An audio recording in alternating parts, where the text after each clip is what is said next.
Hey, so welcome to Cherub's Angel Investing 101. To tell you a little bit more about myself, my name is Heidi Luerra. I'm the VP of Community and Partnerships here at Cherub. I am a 2-decade bootstrapping founder. My largest company is 17 years old. I started my first company when I was 11, so I've been a lifelong entrepreneur. But I grew my largest company from $0 at my kitchen table to a multi-million-dollar Inc. 5000, fastest growing company. I've had 2.5 modest exits, and I have been actively angel investing for the past 6 years. I came to join Cherub late last year to help grow the community because I really love what they're doing for the early stage, what we're doing for the early stage fundraising landscape and ecosystem. So I am an active angel investor. So I'm going to give you everything that I have gathered as far as my knowledge over the past 6 years of being active. I have 18 portfolio companies, including Flex, Boom, Supersonic, and Nomatica Wine. I've invested in lots of different types of companies. As you can see, that's fintech, if you're not familiar, aviation, and wine. So there is a lot of fun things associated with being in this innovation economy, and I am excited to share them with you. So what you're going to get out of today is I'm going to tell you what angel investing is. I know that sounds really basic, but there's a lot of people who are confused by that and are wondering what the difference is between angel and VC. So we're going to go through that. Also, we're going to talk about how angel investing returns work, both the risk and the reward, how to get started, and then how Cherub can help. It is free for investors, active angel investors that are accredited to join Cherub. So if you're interested in joining the platform after we go through the ropes here, you're welcome to do that at any time. You don't need anyone's permission, but you do have to self-certify a few things. Let's get started. What even is angel investing? Angel investing is essentially the act of investing your personal money into private companies.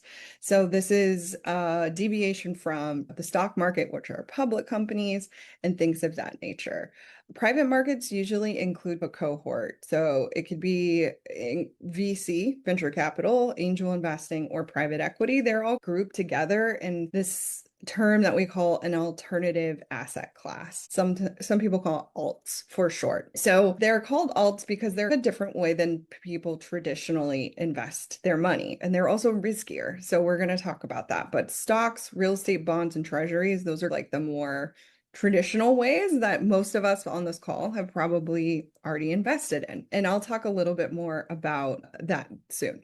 So who are angel investors? If you've been curious as to who angel invests and why, these are typically high net worth individuals who invest their own money. The Securities and Exchange Commission, or the SEC, requires that investors be accredited. So if you want to angel invest, if you're interested in going down this road, you need a couple of qualifiers, and they're right now based on income. So as an individual, you need to be able to earn $200,000 a year or $300,000 a year with a spouse for at least the last 2 years, or I should say, have $1 million in assets, not including your primary residence. So the kind of caveat to this that I even regret having recorded right now is if you have a business or assets that are worth over perhaps $1 million, then you start to be accredited in one pocket. So you can, I don't want to say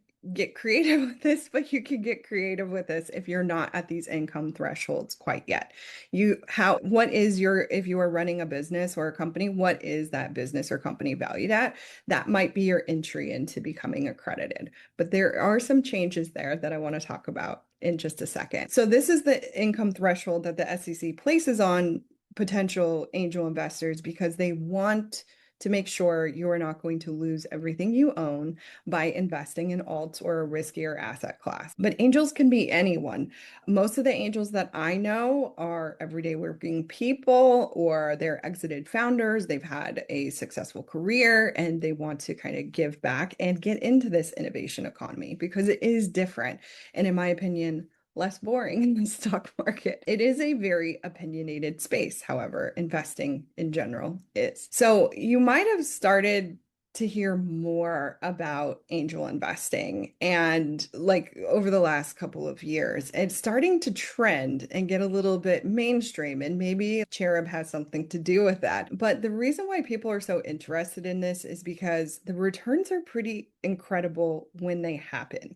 So angel portfolios typically deliver 22 to 27% returns on average versus the S&P, which kind of sits around 10 to 11%. The difference, there's some differences, obviously, like you can pull your money out of the stock market at any point. You can't really do that with Angel. It's kind of locked up for a period of time. So that's again where it becomes a alternative asset class and a little different. The other reason you've been probably hearing about it a lot is because younger people are starting to grasp onto alts as well as crypto and things of that nature, because a lot of them are priced out of the stock market.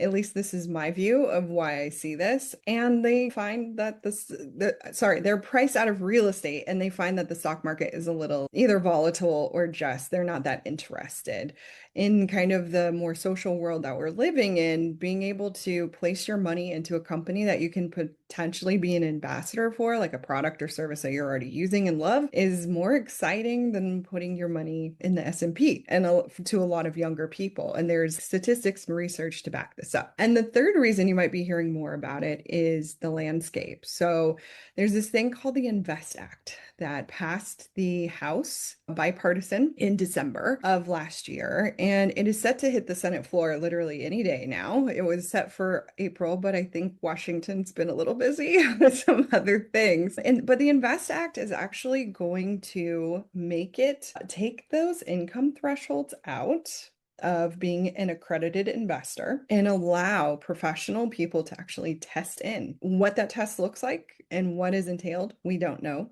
yet, but there are certainly some signs and signals that the innovation economy is going to be open to a lot more people. So that's why you're probably hearing this. So if you looked at the last couple of slides and you're like, man, I'm not accredited, I can't even participate, hold your horses. You might be able to.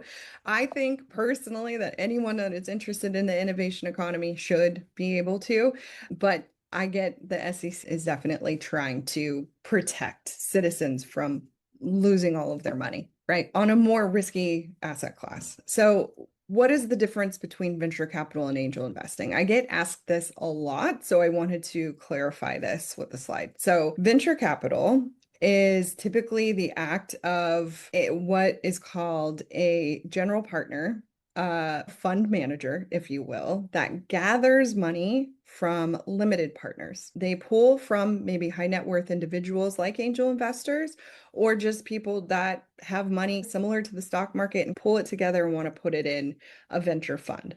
That fund's job is then to go out and find stellar founders that are building really cool products that they can deploy that money into. And their job is to get a return on that, just like you would if you were working with a hedge fund or a mutual fund or something like that. Those fund managers want to bring the greatest returns to their LPs that have given them their money to invest. Each VC fund, there are thousands of them, is different. They operate with different theses. Some of them go deep into healthcare or SaaS or sports. And in the age of AI, everything is changing at the moment.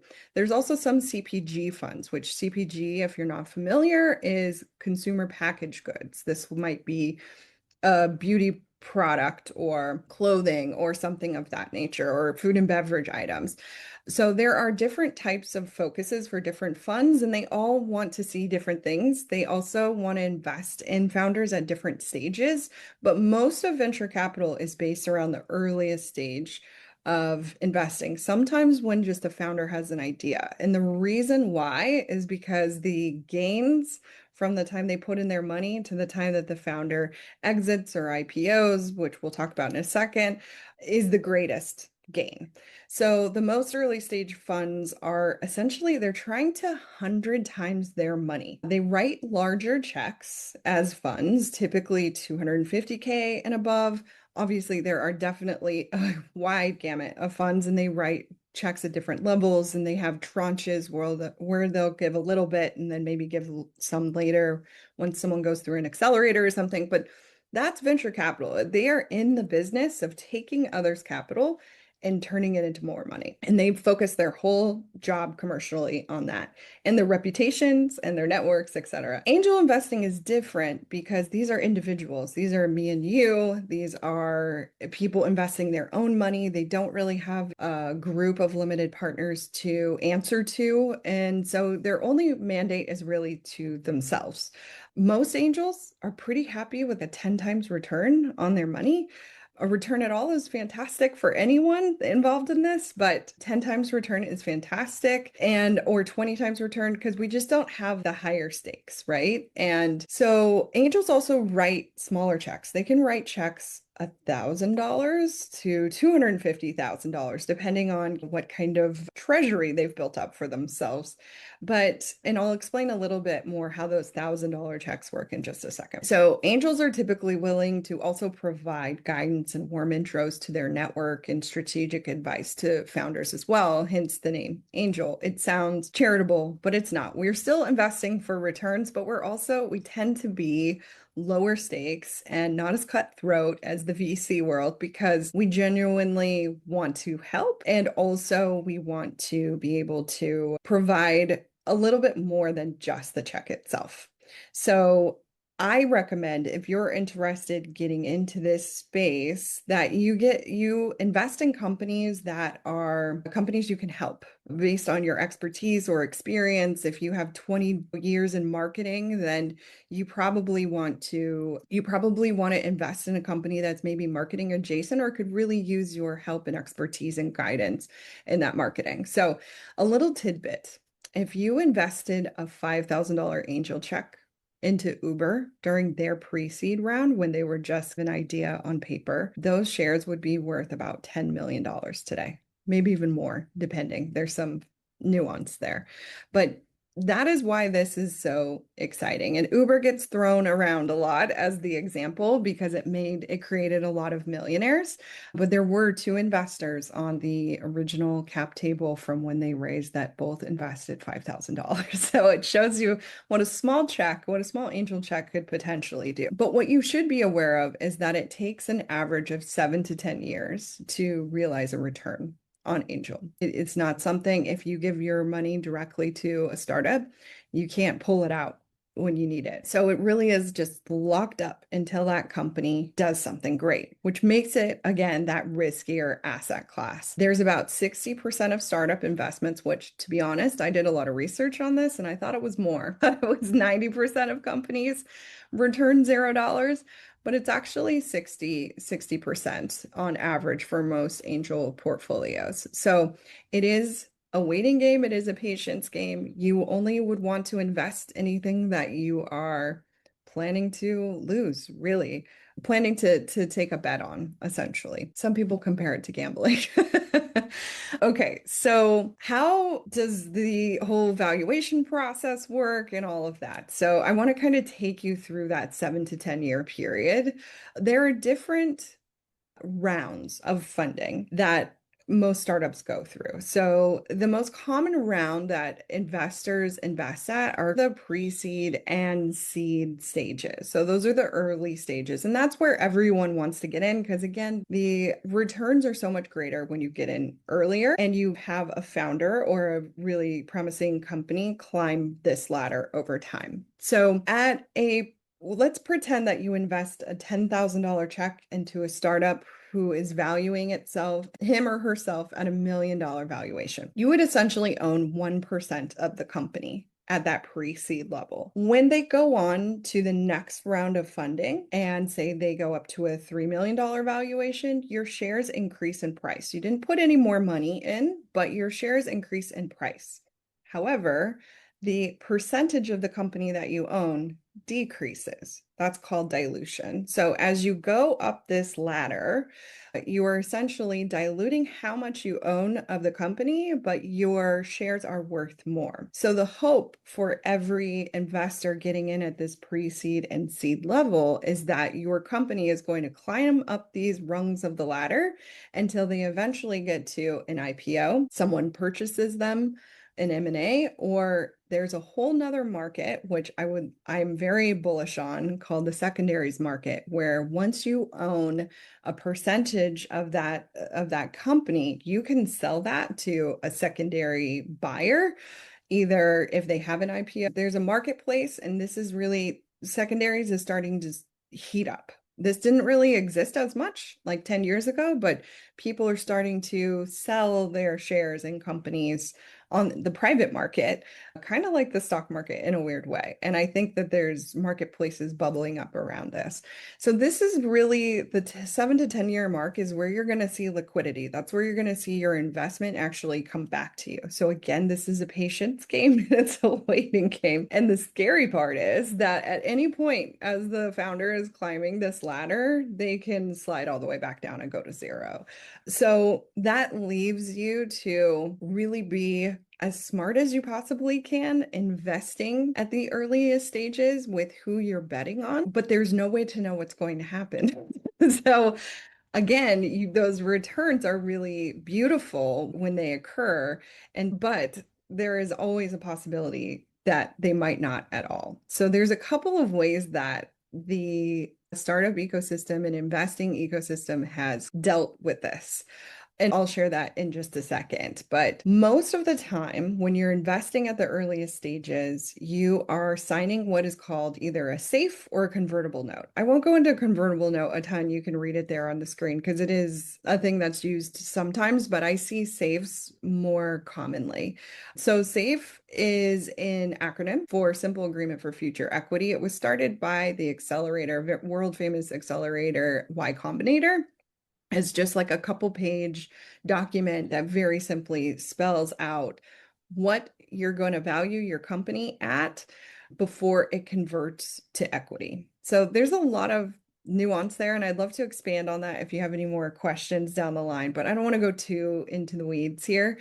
But the key with the SAFE is you're basically signing on at those very early levels saying, we don't know how this is going to go, but we agree that when we raise our first priced round on that Series A, that you are going to own a percentage of the company at that time. So you own phantom company shares until that company raises a price round. So this is why a lot of investors, especially in VC, are always pushing for growth, because growth means you can in more sales and growing fast. And the faster you can grow, the more your company becomes worth over time. And the faster you can get there, the faster you can increase your valuation and get to that next ladder rung, which means everybody who's invested, their share price has increased in value.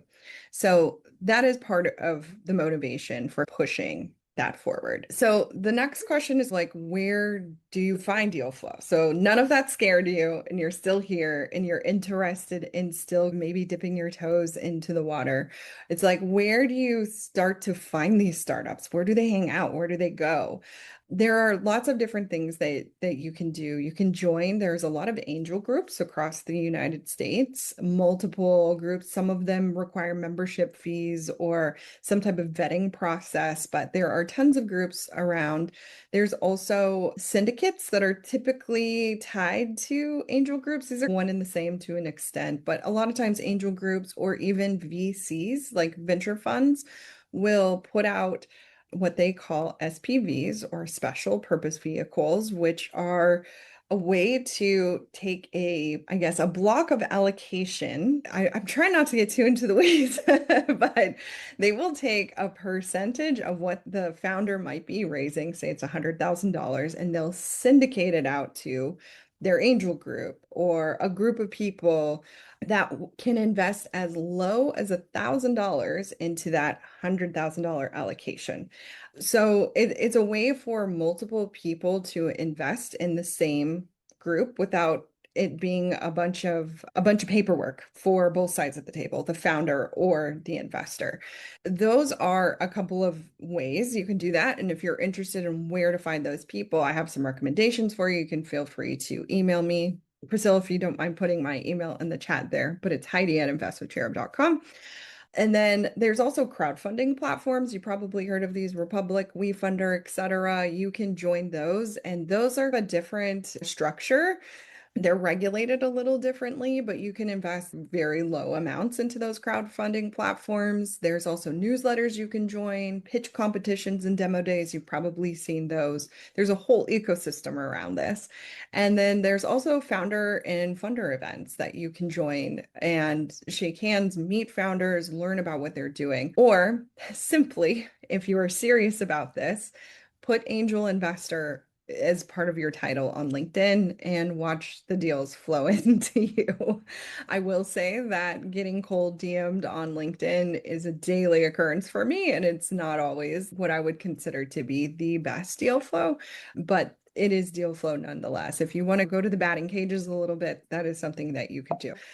A couple of slides ago, I was talking about the startup ecosystem and the investment ecosystem is adapted to this figured out structure for how to make the most of investing at this early stage. And what they've come up with is, and I'm not saying I'm a fan of this, but it's called the power law, and it's essentially the golden investment rule. Some people call it the spray and pray method. So it's essentially the concept of making a lot of small bets on a lot of different companies. Rather than writing a $5,000 check or a $10,000 check, you say you had $50,000 to allocate this year. You would take $1,000 and allocate $1,000 to 50 different companies.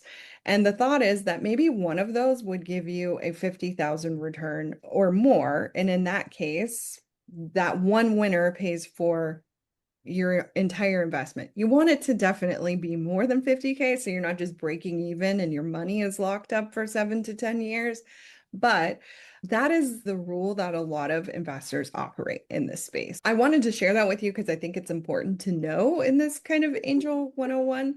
But I also am seeing the tides changing from this. So I want to say this might become antiquated pretty soon, but this has been the rule of the investment world. But returns aren't the only reason to angel invest. There's also other benefits outside of that. So if you are obsessed with innovation and how businesses are built like I am, this is like you're a kid in a candy store, because as you invest in businesses, you get investor updates, you get to see what's working for people, what's not working, you get a glimpse into the market as far as the innovation is concerned on trends that are happening before they come to the marketplace.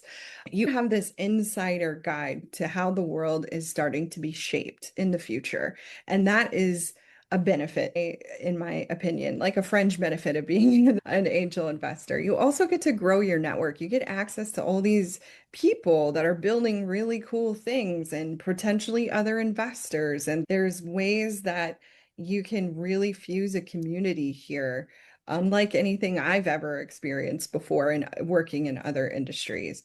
If you're a founder yourself, you might want to give back to other founders that are a few steps behind where you are. And that feels good in an intrinsic and rewarding way. And then there's also the learning and pattern recognition as you go through it. The more you invest and the more you contribute, the more you learn and pattern recognize what's working, and you're able to spot things faster. So there's a lot of other benefits to investing and angel investing rather than just the financial returns. So the next step after if you're still here and you are down to give it a whirl, is you want to come up with your thesis. And most individuals don't necessarily have a thesis. It can be hard to boil down, but you want to figure out how you want to invest. So the step one would be to figure out whether you want to be an active investor or a passive investor. Active investor would be you're searching for deals, you're meeting founders, you're attending events, and you're out there in the mix, performing your own due diligence. But then you can also be a passive investor too, where you just jump on a syndicate or one of these VC kind of arms that brings out different SPVs to angel investors in their network. And you can let them do all the paperwork and them do all the due diligence, and you just write the check and you wait. Those are the two different ways you can do it. You can also be somewhere in the middle. I do both. I have deals that I've invested in where I have done all my due diligence and myself and invested directly with the founder. And I have deals where I've just written the check and I don't really know anything that's going on with them. So it's not to say you can't do both. It's just a preference thing. If you want to be super active, it can become a full-time job very quickly. But there are, again, it's to each their own. This whole entire ecosystem is very opinionated based on what people want to do. You also probably want to decide how much you want to invest per year. This is, again, a personal preference. You could just invest when things come up. Or if you want to make this more of a strategy, you could give yourself a percentage of your income. The common range is people do 5 to 10% in Angel. That's where I personally invest as well. I'm about 10% of my income I will dedicate to Angel per year. And that will give you an idea of how many checks you can do. Again, you can go as low as investing $1,000 and you can see how many companies you can invest in with that amount. Also, then you want to decide what kind of companies you want to allocate to. There's a lot of research that shows you probably don't want to invest in an industry that you know nothing about because it's very hard to vet them and to do your due diligence and understand whether they have a good product, service, situation, or business rather, if you don't know anything about it. I personally stay away from biotech. I know nothing about that. I personally stay away from crypto and I personally stay away from most like cannabis industry. So those are like my three where I'm like, I don't know anything about them. I'm not going to catch up that quickly. They don't really interest or excite me a ton. So I'm just going to stay out of those. So this is again to each their own. Research does show that when you have about 30 portfolio companies, that's when you start to tend to see one breakout here or an exit happen here. So there is some research on the fact that, or statistics rather, on the fact that once you've reached that 30 company portfolio mark, then you're starting to see how things move and you should have movement. So the question is also when you're thinking about your thesis, how quickly do you maybe want to get to those 30 portfolio companies? Because that might determine whether you want to be active or passive or how much you want to invest or not invest and what sectors you want to get into as well. So this is typically the steps that it takes to get involved in investing in a founder. The first is typically you would review their deck. This is what I like to call the appetizer. You look through it. Most people skim it. They spend a couple of minutes on it and you get a feel for whether you're interested in taking a meeting with them. So that's typically step one is you request their deck. So if you go and change your title to angel investor on LinkedIn, you'll start getting some inbound people. You could say, hey, send me your deck. You can start looking through their decks. The things that you should see, I've listed here. There is a lot of nuance with that, and I have more information for you if you want it at the end. But I'm not going to go into all those details right now. If you like after you've reviewed their deck, then you would have a founder interview. And the founder interview is really like getting an idea of, can this founder go the distance? Can they climb all of those rungs? And then if you're really still sold on it, then you would go through the due diligence process. And that's where you can ask for their data room, their books, their P&Ls, whatever you need to help you make your decision as to whether this is a good investment or not. I do want to put one note here that your diligence should match your check size. So if you're investing $1,000 directly into a founder, you don't want to be wasting their time with hours and hours of meetings. That's not a ton of money to be demanding so much of their time. They might not even take it and they might not even want to have that meeting with you. There's a whole other side to this where it's like a founder has to want to take your money too. So they want to believe that you're an upstanding citizen and that you aren't going to drive them crazy for the next 7 to 10 years, etc. So there's that side of the coin. Also, again, I have more information on that later, but be mindful. If you're placing a big bet, $100,000 or something, which I wouldn't recommend in your first couple of years, but to each their own, learn first. But if you're investing that, then definitely take your time and do a very deep dive and maybe have multiple meetings. things. So again, the question is like, how helpful can you be? The best angels are helpful to their founders. They give warm introductions with people within their network. They spend time untangling complex problems that they might be facing. They give advice. They help guide and be a good steward to them. So that is the 101 portion. I'm going to quickly rattle through because I'm sure we have questions, but how Cherub can help. It is free to join Cherub right now. Cherub is a fundraising platform for both sides of the table. So we have fundraising founders that are raising in pre-seed to Series A right now on our site, as well as about 1,200 accredited angel investors. We do have some VC funds that have joined organically too, but we haven't really been building for them. We're building more for the individual angel investor. And you can get, if you decide to join, you can go straight onto our site. You do have to be accredited and you do have to self-certify that you're accredited. You have to have your ID handy. But other than that, once we verify and do all the background stuff, you are good to go and you get deal flow directly into your inbox every Thursday. You can also join our lovely newsletter. We send out deal flow on that too, that we spotlight. You can, but this is a great opportunity to also grow your network. We have IRL events on a regular basis in LA and New York and some of the major metros. And you can write checks directly into founders with zero fees. So we don't take any management, nor do we take carry. I didn't even get into that. We don't take equity in deals from founders either. We are simply a matchmaker. We will match you with founders that are fundraising in sectors that you're interested in.